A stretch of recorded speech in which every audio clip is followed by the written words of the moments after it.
जब जिंदगी में हर रास्ता बंद हो जाए, जब कोई उम्मीद न दिखे, तब क्या करें? क्या यही अंत है या कोई छुपा हुआ रास्ता अब भी बाकी है? क्या आपने कभी सोचा है कि जीवन का असली सत्य क्या है? हम भागते रहते हैं, संघर्ष करते हैं, सुख की तलाश में भटकते हैं, लेकिन क्या सच में हमें वो मिलता है जिसकी हमें तलाश होती है?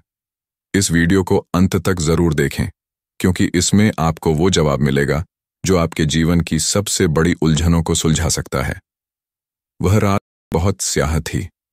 घने बादलों ने चांद को अपने आगोश में छिपा लिया था, जैसे किसी ने उजाले की सारी संभावनाएं छीन ली हों। गांव के बाहर एक टूटी फूटी झोपड़ी में एक व्यक्ति गहरी सांसें लेते हुए बैठा था। उसकी आंखें सूखी और भावशून्य थीं और शरीर थकान से झुका हुआ था। यह वही व्यक्ति था जो कभी इस गांव का गौरव हुआ करता था, जिसका नाम बड़े सम्मान से लिया जाता था, लेकिन आज कोई उसे पहचानने को भी तैयार नहीं था। उसका नाम आरव था।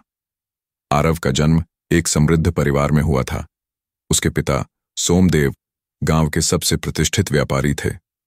उनका व्यापार दूर दूर तक फैला था और धन दौलत की कोई कमी नहीं थी। लोग उनकी ईमानदारी और उदारता की मिसाल दिया करते थे। उनका मानना था कि धन से अधिक मूल्यवान ज्ञान होता है, और इसी कारण वे आरव को बचपन से ही शिक्षित और संस्कारी बनाना चाहते थे। आरव बचपन से ही तेज तर्रार और जिज्ञासु था। उसे नई चीजें सीखने का बहुत शौक था।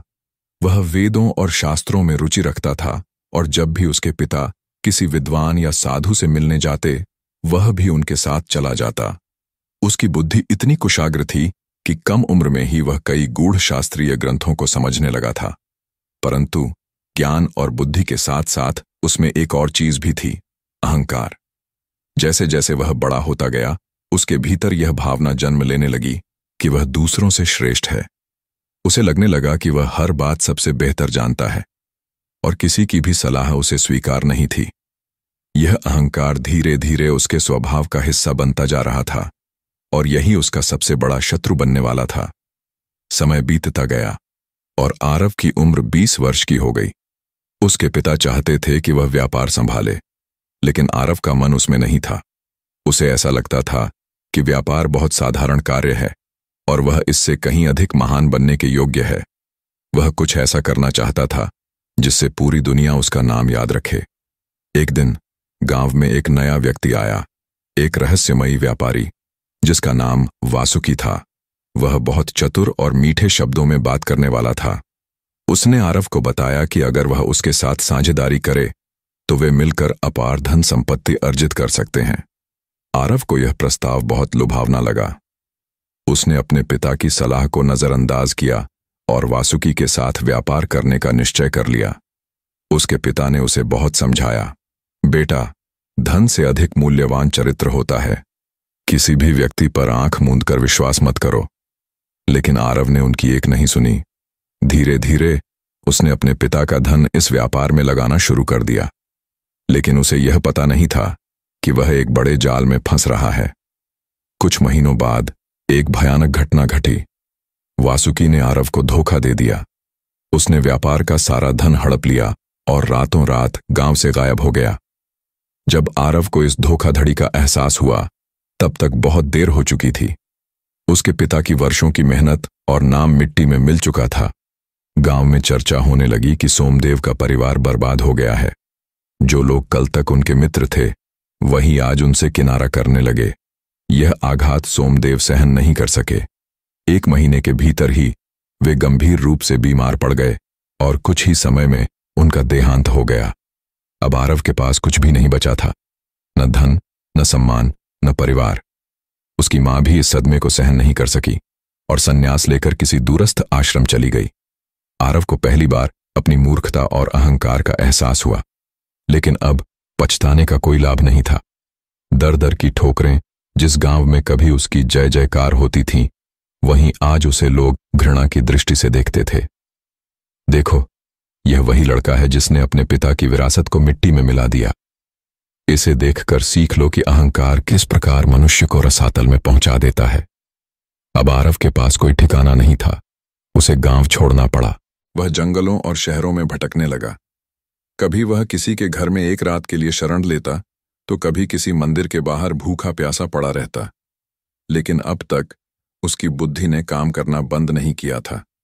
वह सोचता, क्या यह वही जीवन है जिसके लिए मैं जन्मा था? उसे एहसास होने लगा कि उसका सारा पतन केवल एक चीज के कारण हुआ, अज्ञान। वह सोचने लगा, अगर मुझे सच और झूठ का ज्ञान होता तो मैं वासुकी की बातों में नहीं आता। अगर मुझे यह पता होता कि धन का सही उपयोग क्या है तो मैं उसे इस तरह व्यर्थ न करता। अगर मैंने अपने पिता के शब्दों को समझा होता तो मैं आज इस अवस्था में न होता। यह उसकी पहली सीख थी। अज्ञान ही सभी दुखों की जड़ है। एक रात जब वह एक पुराने मंदिर की सीढ़ियों पर पड़ा था, अचानक उसकी आंखों में एक चमक सी आ गई। उसने मन ही मन निश्चय किया, मैं अपने इस अज्ञान को दूर करूंगा, मैं ज्ञान प्राप्त करूंगा और अपने जीवन को फिर से संवारूंगा। लेकिन सवाल यह था, ज्ञान प्राप्ति की यात्रा कहां से शुरू हो? आरव की आंखें अब भी सूजी हुई थीं, लेकिन उसका हृदय पहले की तरह भारी नहीं था। जिस रात उसने मंदिर की सीढ़ियों पर पड़े पड़े अपनी मूर्खताओं का पश्चाताप किया था, उसी रात उसके भीतर बदलाव का पहला बीज अंकुरित हो चुका था। वह समझ चुका था कि उसका सारा पतन केवल अज्ञान के कारण हुआ था। अब वह इस अज्ञान से बाहर निकलना चाहता था, लेकिन यह इतना आसान नहीं था। दर दर की ठोकरें और भूख का संकट।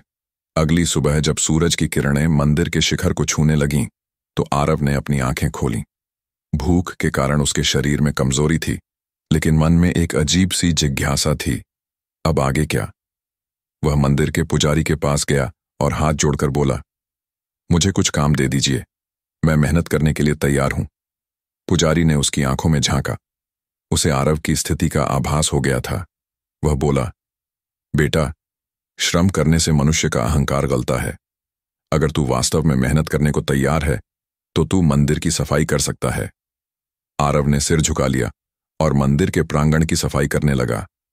यह वही आरव था जो कभी रेशमी वस्त्र पहनकर ऊंचे आसन पर बैठता था, जिसे कभी लोग झुककर प्रणाम किया करते थे।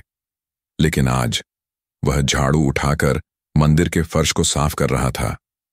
यह उसके जीवन की पहली परीक्षा थी। क्या वह अपने अहंकार को त्याग सकता था?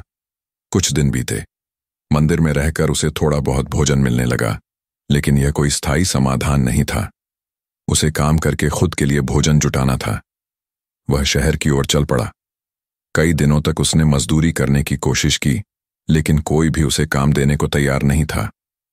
लोग उसकी दुर्दशा देखकर ताने मारते, देखो, यह वही धनी व्यापारी का बेटा है जो खुद को सबसे बुद्धिमान समझता था। आरव के लिए यह सब सहना कठिन था। भूख से बेहाल होकर उसने कई बार सोचा कि भीख मांग ले, लेकिन उसका आत्मसम्मान इसे स्वीकार नहीं कर सकता था। क्या मेरा जीवन अब इसी तरह बीतेगा? उसने सोचा। एक दिन भटकते भटकते वह एक घने वन में पहुंच गया। यह स्थान अजीब था। यहाँ की हवा शांति से भरी हुई थी। पक्षियों की आवाजें किसी रहस्यमयी संगीत की तरह लग रही थीं। चलते चलते उसकी नजर एक आश्रम पर पड़ी। यह कोई साधारण आश्रम नहीं था। यहाँ गहन शांति थी और चारों ओर वेदों के मंत्र गूंज रहे थे। आरव को लगा कि शायद यह वही स्थान है जहां उसे अपने प्रश्नों के उत्तर मिल सकते हैं।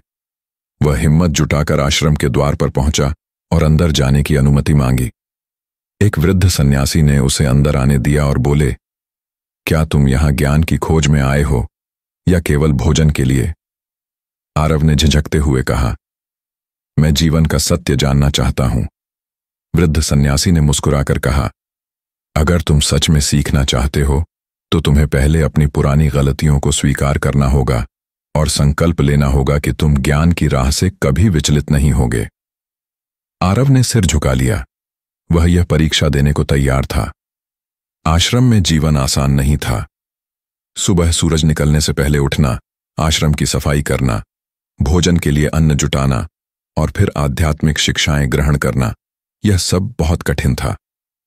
पहले कुछ दिनों तक आरव को बहुत कठिनाई हुई, लेकिन धीरे धीरे यह समझने लगा कि श्रम ही आत्मशुद्धि का मार्ग है।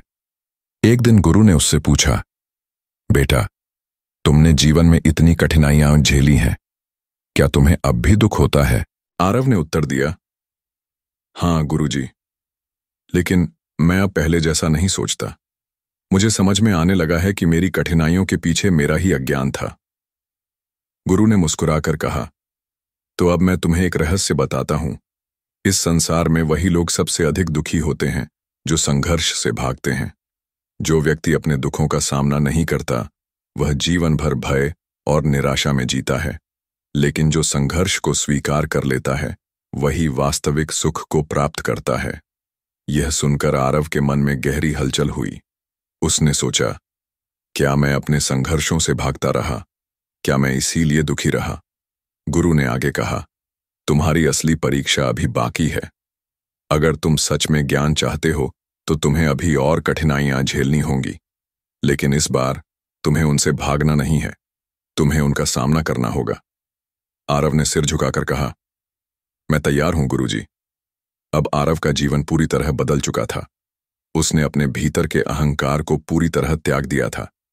वह दिन रात अध्ययन और ध्यान में लगा रहता था। धीरे धीरे उसे एहसास होने लगा कि ज्ञान केवल पुस्तकों में नहीं बल्कि अनुभवों में भी होता है। गुरु ने उसे पहली बार कुछ गूढ़ ग्रंथों को पढ़ने की अनुमति दी। वेदों, उपनिषदों और गीता के श्लोकों ने उसके मन में नई रोशनी जलाई, लेकिन उसकी सबसे बड़ी परीक्षा अभी बाकी थी। एक दिन गुरु ने उसे बुलाया और कहा, अब तुम्हें इस आश्रम से बाहर जाना होगा। तुम्हें संसार में वापस जाकर यह देखना होगा कि जो ज्ञान तुमने सीखा है वह वहां काम आता है या नहीं। आरव घबरा गया, लेकिन गुरुजी, मैं तो अभी पूरी तरह तैयार नहीं हूं। गुरु ने मुस्कुराकर कहा, कोई भी पूरी तरह तैयार नहीं होता बेटा। ज्ञान तभी सार्थक होता है जब वह व्यवहार में लाया जाए। आरव समझ गया कि यह उसकी अगली परीक्षा थी। अब वह दोबारा संसार की ओर जाने के लिए तैयार था, लेकिन इस बार वह वही कमजोर और मूर्ख आरव नहीं था। अब उसमें आत्मविश्वास था, अब उसमें धैर्य था, अब उसमें सच्चा ज्ञान था। लेकिन क्या यह सब पर्याप्त था? क्या अब भी संसार उसे स्वीकार करेगा? आरव ने गुरु के चरणों में प्रणाम किया और आश्रम से बाहर निकल पड़ा। यह वही संसार था जिसे उसने एक समय तिरस्कार और अभिमान की दृष्टि से देखा था, लेकिन आज उसकी आंखों में न अहंकार था, न डर, बल्कि केवल जिज्ञासा थी। जंगल से बाहर निकलते ही उसे फिर से शहर का शोर सुनाई देने लगा। मंदिर, बाजार, गलियां, सब कुछ वैसा ही था, लेकिन अब उसे यह सब अलग लग रहा था। पहले जहां वह अपने बाहरी वैभव को ही सब कुछ समझता था, अब उसे यह एहसास हो रहा था कि वास्तविक शक्ति भीतर होती है। लेकिन समाज ने उसे अब भी उसी दृष्टि से देखा जिस दृष्टि से पहले देखता था। कुछ लोगों ने उसे पहचान लिया और व्यंग्य किया, अरे, यह वही आरव है जो कभी सबसे ऊंचे सिंहासन पर बैठता था। अब देखो, इसे साधु बनकर लौटा है।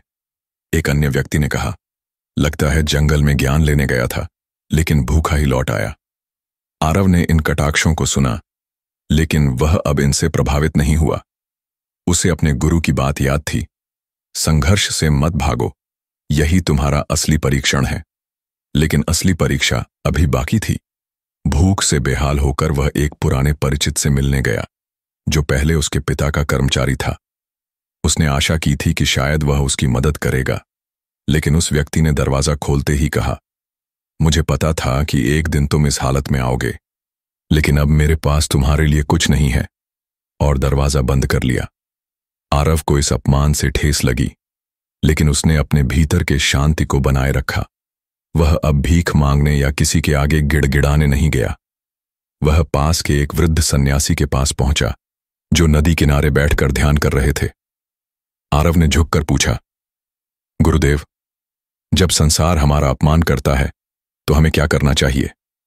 वृद्ध सन्यासी ने मुस्कुराकर कहा, बेटा, संसार वही करता है जो उसकी प्रकृति है, लेकिन तुम्हें यह समझना होगा कि तुम किस ओर बढ़ रहे हो। यदि तुम सच्चे आत्मज्ञान की ओर बढ़ रहे हो तो अपमान भी तुम्हारे लिए वरदान बन जाएगा। आरव ने सिर झुका लिया। उसने यह सीख अपने मन में बैठा ली। अब वह कुछ नया करने के लिए तैयार था। आरव ने फैसला किया कि वह अपने जीवन को सेवा में समर्पित करेगा। वह एक गांव की ओर चल पड़ा जहां सूखा पड़ा था और लोग पीने के पानी के लिए संघर्ष कर रहे थे। गांव में पहुंचते ही उसने देखा कि लोग प्यास से बेहाल थे। कुएं सूख चुके थे और कहीं से भी पानी मिलने की आशा नहीं थी। आरव ने गांव वालों से कहा, क्या तुम सब अपने भीतर के डर को छोड़ सकते हो? क्या तुम ईश्वर पर भरोसा कर सकते हो? गांव वालों ने कहा, हमने बहुत प्रार्थना की, लेकिन कुछ नहीं बदला। आरव ने गुरु द्वारा सिखाई गई ध्यान विधि को अपनाया। वह गांव के एक सूखे कुएं के पास बैठ गया और गहरी साधना में लीन हो गया। गांव के लोग उसकी इस स्थिति को देख रहे थे। वे सोच रहे थे कि यह व्यक्ति साधना करके क्या कर सकता है। लेकिन कुछ ही घंटों में आकाश में बादल घिरने लगे। जो गांव कई महीनों से सूखे की चपेट में था, वहां पहली बार ठंडी हवाएं चलने लगीं और फिर अचानक बारिश शुरू हो गई। कुएं में पानी भरने लगा। गांव वालों की आंखें फटी रह गईं। लोगों ने आरव के पास आकर कहा, तुम कौन हो? क्या तुम कोई आर्षि हो? आरव ने मुस्कुराकर कहा, मैं कुछ नहीं हूं। मैं केवल वही कर रहा हूं जो मेरे गुरु ने सिखाया। यह उसका पहला आत्मज्ञान था। सच्ची सिद्धि बाहरी दुनिया में नहीं, बल्कि आत्मा में है। अब आरव को समझ में आ चुका था कि ज्ञान का अर्थ केवल पुस्तकों में लिखे श्लोकों को रट लेना नहीं, बल्कि उसे अपने जीवन में उतारना है। उसने निर्णय लिया कि वह अब केवल अपने लिए नहीं, बल्कि पूरी मानवता के लिए जिएगा। अब उसकी अगली यात्रा समाज के भीतर थी, जहां उसे अपने ज्ञान की परीक्षा देनी थी। गांव में बारिश होने के बाद आरव का नाम चारों ओर फैलने लगा। लोग उसे कोई सिद्ध पुरुष समझने लगे, लेकिन आरव जानता था कि यह सब उसकी साधना और गुरु की शिक्षाओं का प्रभाव था। वह किसी चमत्कारी महात्मा के रूप में नहीं, बल्कि एक साधारण इंसान के रूप में जीना चाहता था। लेकिन ईश्वर जब किसी को आत्मज्ञान की ओर बढ़ाता है, तो उसकी परीक्षा भी उसी स्तर की लेता है। अब आरव ने गांव में ही रहने का निश्चय किया। उसने देखा कि गांव के लोग सिर्फ गरीबी और भूख से नहीं, बल्कि अज्ञानता और भय से भी पीड़ित थे। वे हर छोटी बड़ी समस्या के लिए अंधविश्वासों का सहारा लेते थे। एक दिन गांव में एक महामारी फैल गई। बच्चे, बूढ़े और जवान सब बीमार पड़ने लगे। गांव के लोग इसे देवता का श्राप मानकर पूजा पाठ और बलि चढ़ाने लगे, लेकिन किसी को यह समझ नहीं आया कि यह बीमारी गंदे पानी और खराब सफाई के कारण फैली थी। आरव ने गांव वालों को समझाने की कोशिश की, देवता श्राप नहीं देते, हमें अपने कर्मों को सुधारना होगा। साफ पानी पियो, सफाई रखो और आयुर्वेदिक औषधियों का उपयोग करो। लेकिन लोग उसकी बात मानने को तैयार नहीं थे। वे बोले, हमारे पूर्वजों से यही परंपरा चली आ रही है। तुम कौन होते हो हमें बदलने वाले? आरव को गुस्सा नहीं आया। उसने खुद कुएं की सफाई की, औषधियां तैयार की और बीमारों की सेवा करने लगा। धीरे धीरे लोग देख रहे थे कि जिनका इलाज आरव कर रहा था, वे ठीक हो रहे थे। कुछ दिनों बाद गांव के मुखिया ने कहा, हम समझ गए कि सच्चा धर्म केवल पूजा पाठ नहीं, बल्कि सेवा भी है। यह आरव की दूसरी बड़ी जीत थी, लेकिन असली परीक्षा अब भी बाकी थी। कुछ महीनों बाद एक दिन गांव में एक अमीर जमींदार का बेटा आया। वह घोड़े पर सवार था और उसके पीछे कुछ नौकर चाकर थे। वह गांव के गरीब किसानों को धमका रहा था, यह जमीन मेरी है, तुम लोग यहां से चले जाओ। किसानों ने हाथ जोड़कर कहा, यह जमीन तो हमारे पूर्वजों की है, हम इसे नहीं छोड़ सकते। जमींदार का बेटा हंसा, कागजात मेरे पास हैं, तुम लोग अगर नहीं माने तो तुम्हारी जमीन जबरदस्ती छीन ली जाएगी। गांव वालों को किसी ऐसे व्यक्ति की जरूरत थी जो उनके लिए खड़ा हो। वे आरव के पास आए और बोले, तुम ही हमारे लिए न्याय ला सकते हो। आरव जानता था कि यह परीक्षा केवल बाहरी नहीं, बल्कि आंतरिक भी थी। उसने जमींदार के बेटे से मिलकर कहा, तुम्हारी संपत्ति तुम्हारी मेहनत से नहीं, बल्कि तुम्हारे पूर्वजों की देन है। लेकिन जो लोग इस भूमि पर पीढ़ियों से खेती कर रहे हैं, उन्हें बेघर करना अन्याय होगा। जमींदार के बेटे ने तिरस्कार भरी हंसी हंसी, तुम एक साधु हो, तुम्हें राजनीति और कानून की समझ नहीं है। लेकिन आरव ने मुस्कुराकर कहा, धर्म केवल किताबों में नहीं, जीवन में भी अपनाना पड़ता है। अगर तुम सच में न्याय प्रिय हो, तो इन किसानों को उनका हक दो। जमींदार का बेटा नहीं माना। उसने गांव वालों को डराने के लिए गुंडे बुला लिए। चारों ओर हिंसा का माहौल बनने लगा। गांव वाले डर गए, लेकिन आरव अडिग खड़ा रहा। एक रात जब आरव ध्यान में था, तो कुछ गुंडों ने उसे घेर लिया। अगर तुमने गांव वालों का साथ देना बंद नहीं किया तो तुम्हारी जान चली जाएगी। आरव ने आंखें खोलीं और शांति से कहा, मैं शरीर नहीं हूं, आत्मा हूं। तुम केवल शरीर को नष्ट कर सकते हो, लेकिन सत्य को नहीं। गुंडों ने आरव पर हमला किया, लेकिन गांव के लोग भी जाग गए। उन्होंने मिलकर उन गुंडों को खदेड़ दिया। जमींदार का बेटा यह देखकर चौंक गया। उसने पहली बार महसूस किया कि शक्ति सिर्फ धन और सत्ता में नहीं होती, बल्कि सच्चे धर्म और कर्म में भी होती है। उसने धीरे धीरे अपना रवैया बदल दिया। उसने गांव वालों को उनकी जमीन लौटा दी और कहा, आज मैं समझ गया कि धन से बड़ा धर्म होता है। आरव इस परीक्षा में जीत गया था, लेकिन उसकी आत्मा में एक और बड़ा परिवर्तन हो रहा था। उसने अनुभव किया कि अब उसमें अहंकार नहीं था, न ही कोई इच्छा शेष थी। वह अब उस अवस्था में पहुंच चुका था जहां व्यक्ति को आत्मबोध होता है। यह उसका नया जन्म था। शरीर वही था, लेकिन अब वह वही आरव नहीं था जो एक समय अहंकारी और मूर्ख था। अब वह पूरी तरह से एक नया इंसान बन चुका था। रात्रि के अंतिम प्रहर में, जब पूरा गांव गहरी नींद में था, आरव एक वृक्ष के नीचे ध्यान मग्न बैठा था। मन में पूर्ण शांति थी। बीते वर्षों की सारी घटनाएं उसकी चेतना में चलचित्र की तरह घूम रही थीं। अपमान, संघर्ष, ज्ञान की प्राप्ति और अब समाज को दिशा देने की यह जिम्मेदारी।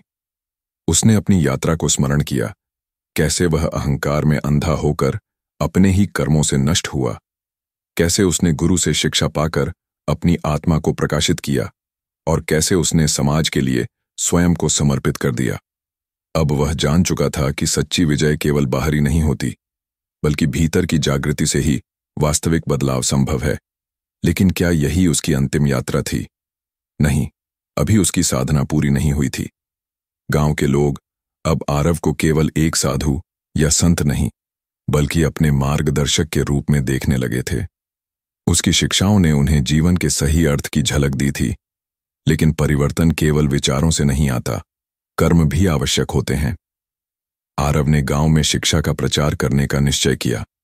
उसने बच्चों को वेदों, उपनिषदों और गीता की शिक्षाओं से परिचित कराया, लेकिन साथ ही उन्हें जीवन जीने की व्यावहारिक समझ भी दी। कुछ लोगों ने इस बदलाव को स्वीकार किया, लेकिन कुछ पुराने विचारों के लोग विरोध करने लगे। क्या धर्म और शिक्षा एक साथ चल सकते हैं? आरव ने उत्तर दिया, धर्म अंधविश्वास नहीं, बल्कि ज्ञान का प्रकाश है। जब तक मनुष्य अज्ञान में रहेगा, वह सच्चे धर्म को नहीं समझ पाएगा। धीरे धीरे विरोध करने वाले भी आरव की शिक्षाओं को मानने लगे। गांव में शिक्षा का विस्तार हुआ और लोगों का जीवन सुधरने लगा। आरव ने केवल शिक्षा तक ही सीमित नहीं रहना चाहा। उसने देखा कि गांव में कई गरीब, असहाय और विधवाएं थीं जो समाज में उपेक्षित थीं। उसने उनके लिए आश्रम बनवाया, जहां वे सम्मानपूर्वक जीवन जी सकें। उसके कार्यों को देखकर आसपास के गांवों से भी लोग उसकी शरण में आने लगे। कोई कहता, मुझे शांति चाहिए। कोई कहता, मुझे सही मार्ग चाहिए। तो कोई अपनी समस्याओं का समाधान मांगने आता। आरव ने सभी को प्रेम और करुणा से उत्तर दिया। उसने कभी किसी को निराश नहीं किया, क्योंकि वह जानता था कि सच्ची सेवा वही होती है जो बिना किसी स्वार्थ के की जाए। समय बीतता गया और आरव की ख्याति दूर दूर तक फैल गई, यहां तक कि उस राज्य के राजा को भी उसके बारे में ज्ञात हुआ। राजा ने अपने दूत को भेजा, इस महात्मा को मेरे दरबार में बुलाओ, मैं देखना चाहता हूं कि उनमें क्या विशेषता है। दूत जब यह संदेश लेकर आया तो गांव वालों को चिंता होने लगी। राजा क्रूर है, वह केवल अपने अहंकार को संतुष्ट करने के लिए महात्माओं को बुलाता है। लेकिन आरव मुस्कुराया और कहा, सत्य को किसी से भय नहीं होता, मैं स्वयं ही जाऊंगा। जब वह राजा के दरबार में पहुंचा तो राजा ने अहंकार से पूछा, सुना है तुम में कोई विशेष शक्ति है? क्या तुम मेरे राज्य को और समृद्ध बना सकते हो? आरव ने विनम्रता से उत्तर दिया, राजा, समृद्धि केवल धन से नहीं आती, बल्कि धर्म, ज्ञान और सद्गुणों से आती है। यदि आप चाहते हैं कि आपका राज्य महान बने, तो पहले अपने लोगों को ज्ञान दीजिए, न्याय दीजिए। राजा हंसा, अगर ऐसा होता तो मैं वर्षों से युद्ध न करता। क्या तुम मुझसे ज्यादा समझदार हो? आरव ने कहा, राजा, मैं आपसे अधिक समझदार नहीं, लेकिन अनुभव से सीखने वाला एक साधारण व्यक्ति हूं। युद्ध से केवल विनाश होता है, लेकिन ज्ञान से स्थायी समृद्धि आती है। राजा को यह सुनकर क्रोध आ गया। उसने कहा, अगर तुम इतने ज्ञानी हो तो मुझे यह बताओ कि सच्ची शक्ति क्या होती है। आरव ने उत्तर दिया, सच्ची शक्ति वह नहीं जो दूसरों को डराए, बल्कि वह होती है जो दूसरों को संभाले। एक सच्चा राजा वह है जो अपनी प्रजा के हित में निर्णय ले, न कि केवल अपने अहंकार की संतुष्टि के लिए। राजा यह सुनकर स्तब्ध रह गया। उसने पहली बार महसूस किया कि उसने अपने पूरे जीवन में केवल सत्ता के लिए संघर्ष किया, लेकिन अपने लोगों के लिए कुछ नहीं किया। उसने आरव के चरणों में गिरकर कहा, आज से मैं एक नया राजा बनूंगा। राजा का हृदय परिवर्तन हो चुका था। उसने अपने राज्य में आरव के विचारों को फैलाया और धीरे धीरे पूरा राज्य एक आदर्श स्थान बन गया। आरव को अब एहसास हुआ कि उसकी यात्रा पूर्ण हो चुकी है। उसने न केवल स्वयं को बदला, बल्कि पूरे समाज को एक नई दिशा दी। अब उसमें कोई इच्छा शेष नहीं थी, न नाम की, न प्रसिद्धि की, न किसी सम्मान की। वह केवल एक माध्यम था, ईश्वर के कार्य को पूरा करने के लिए। एक दिन वह उसी वृक्ष के नीचे ध्यानमग्न बैठा जहां से उसकी यात्रा शुरू हुई थी। उसकी चेतना अब एक अनंत शांति में विलीन हो रही थी। गांव वाले जब सुबह पहुंचे तो उन्होंने देखा कि आरव अब शरीर से मुक्त हो चुका था, लेकिन उसके चेहरे पर एक दिव्य मुस्कान थी। अब वह केवल एक व्यक्ति नहीं, बल्कि एक सिद्धांत बन चुका था, एक विचार जो सदियों तक जीवित रहेगा। जीवन में दुख का कारण अज्ञान है। संघर्ष से भागने वाले कभी शांति नहीं पाते। सच्ची सिद्धि बाहरी नहीं, भीतर होती है। सच्ची जीत केवल खुद की नहीं, बल्कि सबकी भलाई में है। और धर्म केवल पढ़ने की चीज नहीं, जीने की कला है। जो खुद के साथ संसार का भी कल्याण करे, वही सच्चा विजेता है। अगर ये कहानी आपको छू गई तो इसे लाइक करें, कमेंट में अपनी राय दें और ऐसी ही प्रेरणादायक कहानियों के लिए चैनल सब्सक्राइब करें। धन्यवाद।